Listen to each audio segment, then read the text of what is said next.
দার্জিলিং যাত্রার প্রক্রিয়া শুরু হয় টিকিট বুকিংয়ের মাধ্যমে। প্রথমে ট্রেন বা ফ্লাইটের সময়সূচি চেক করতে হবে। ট্রেনের জন্য সিট বুকিংয়ের সময় নিশ্চিত করুন যে আপনি সঠিক ক্লাস বেছে নিয়েছেন। বাজেট বান্ধব ভ্রমণের জন্য সাধারণত ট্রেনই উত্তম।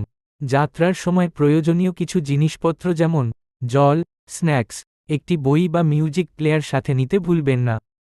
হোটেল বাছাইয়ের ক্ষেত্রে দার্জিলিংয়ে বাজেট, মিড রেঞ্জ এবং লাক্সারি হোটেলের বৈচিত্র্য রয়েছে। অনলাইনে বুকিং করার সময় রিভিউ যাচাই করা অত্যন্ত গুরুত্বপূর্ণ। এটি আপনাকে সঠিক সিদ্ধান্ত নিতে সাহায্য করবে।